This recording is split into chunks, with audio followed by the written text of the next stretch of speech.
इसलिए कथाओं को प्रेरणादायक कहा गया, इनसे प्रेरणा लेनी चाहिए हमें।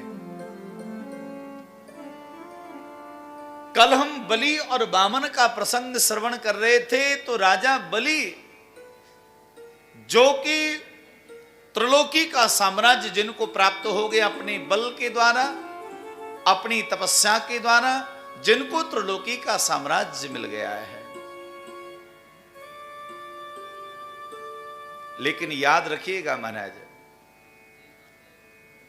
आज जो भी हमारे पास में जैसा भी है, परिवार के रूप में, पत्नी के रूप में, पति के रूप में, संतान के रूप में, रिश्तेदारी के रूप में जो भी हमारे पास में है, ये सब हमारे शुभ और अशुभ कर्मों के द्वारा है। आज जो भी परमात्मा ने हमें दिया है, तो गत जन्म में, पूर्व जन्म में कोई सुकृत, कोई पुण्य हो गया, उस पुण्य के प्रभाव से सब हमें प्राप्त हो गया। एक बलि की कथा हम कल सुन रहे थे, राक्षस परिवार में जिनका जन्म हुआ, प्रहलाद के पौत्र हैं, भगवान के भक्त हैं।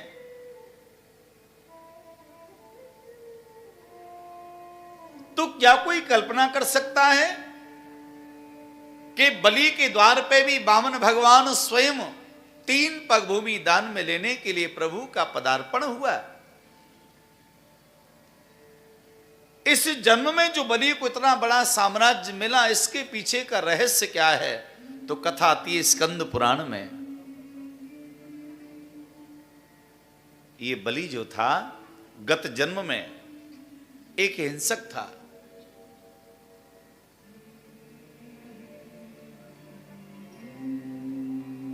मार्ग में बैठा रहता, जो मार्ग में यात्रा करने वाले लोग जाते उन्हीं को पकड़ लेता, लूट लेता, और जो भी इसको धन प्राप्त होता उसको लेकर के अनेक प्रकार की सामग्री खरीदता, और एक गणिका जिससे ये प्रेम करता था उससे नित्य ये मिलने को जाता था।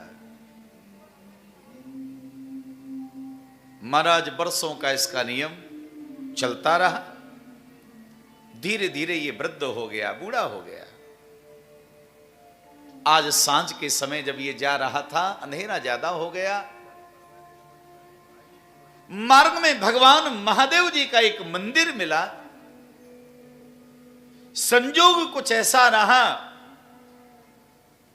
अंधेरे में ठीक से दिखाई नहीं दिया, तो जब ये चलने लगा तो इसको ठोकर लगी। आगे कोई पत्थर पड़ा था और ठोकर लग जाने की वजह से जो इसके हाथ में फल फूल जो भी सामग्री थी अपनी प्रियसी को लेकर के जा रहा था, वो ठोकर लगते ही वो सामग्री इसके हाथ से छूटी और भगवान महादेव को अर्पण हो गई। महाराज, इसने जान के नहीं किया, संजोग से हो गया। इसका प्राणांत हो गया। जब मरने के बाद धर्मराज के पास में गया, तो धर्मराज जी ने जब इसके जीवन को देखा, भैया तुमने तो बहुत पाप किया। जिस पन्ने को हम खोल रहे हैं वही पाप से भरा हुआ है, अन्याय से भरा हुआ है। पर हां, एक पुण्य दिखाई दे रहा है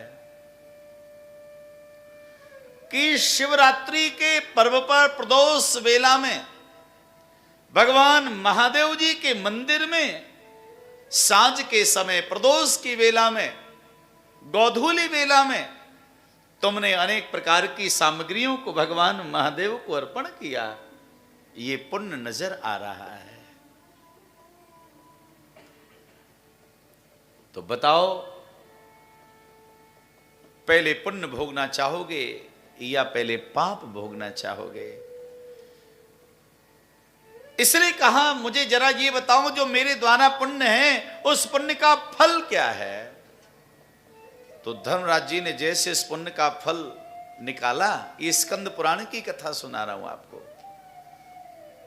तो जैसे ही पुण्य का फल निकाला तो कहा, भैया तुमने जिस घड़ी में, जिस वेला में, जिस समय तुमने महादेव जी को जिस वस्तु को अर्पण किया वो भगवान महादेव ने स्वीकार कर लिया, और उसका फल यह है कि एक घड़ी के लिए तुम इंद्रासन पर बैठोगे, इंद्र बन जाओगे एक घड़ी के लिए। अब तो महाराज ये प्रसन्न हो गया, हे भगवान, जान के नहीं अनजाने में मेरे द्वारा कोई सेवा हो गई, और अनजाने में सेवा होने के बदले में एक घड़ी के लिए मुझे इंद्रासन मिल गया। अगर एक घड़ी में इंद्रासन पर बैठकर कुछ पुण्य अर्जित कर लेता हूं तो कितना अच्छा रहेगा। इंद्रासन पर बैठकर के सबसे प्रथम इसने महाराज स्वर्ग के खजाने खोल दिए, और एक उस घड़ी में अब तो स्वर्ग की बहुमूल्य वस्तुओं को ये बांटने लगा है, लुटाने लगा है। देवता लोग, ऋषि लोग कहने लगे, भैया ये इंद्र बहुत बढ़िया है, ऐसा इंद्र हमने पहली बार देखा है। इससे पहले वाला इंद्र जो था वो तो माना बड़ा विचित्र था, कुछ भी नहीं देता था। ये इंद्र बहुत बढ़िया है, इसने तो स्वर्ग के खजाने खोल दिए। अब तो जितने भी ऋषि थे, देवता थे, सब ये कामना कर रहे हैं, हे महादेव जी ऐसी कृपा करो, ये इंद्र जो है ना यही हमेशा इस सिंहासन पर बैठा रहे, यही रहे, ये बहुत बढ़िया है।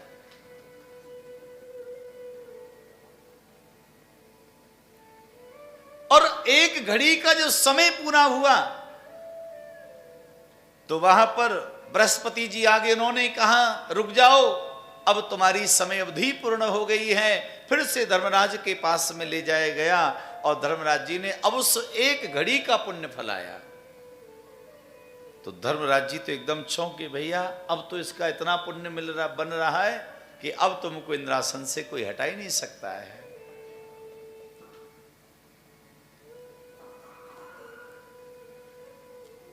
तो महाराज भगवान श्रीमन नारायण जी आए, नारायण जी ने यह आशीर्वाद दिया है कि देखो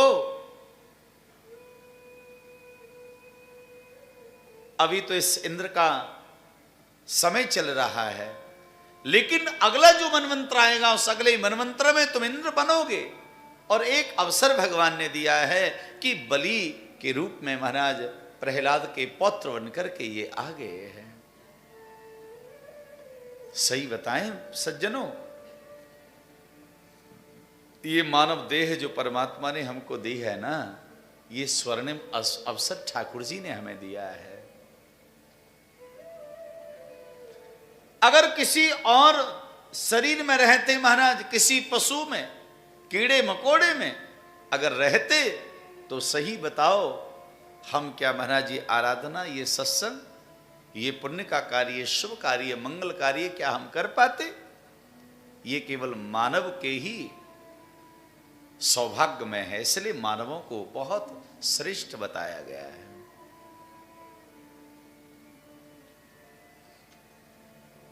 तो थोड़े से पुण्य से बलि के जीवन में इतना प्रभाव हुआ। वो बलि जिसके द्वार पे भगवान को आना पड़ा और भगवान ने मंगल आशीष दिया।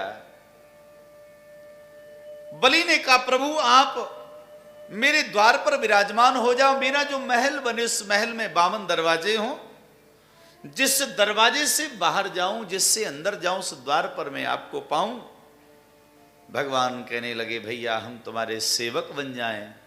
प्रभु सेवक नहीं, लेकिन आपको प्रत्येक द्वार पर रहना पड़ेगा, स्वीकार है। भगवान बामन बलि के द्वार पर विराजमान हो गए। माता लक्ष्मी गई, बलि के हाथ में रक्षा सूत्र बांधा और उस रक्षा सूत्र को बांधकर बामन रूप से तो लेकर महाराज वहीं पर रहे नारायण रूप से लेकर के माता लक्ष्मी बैकुंठ में आ गई है।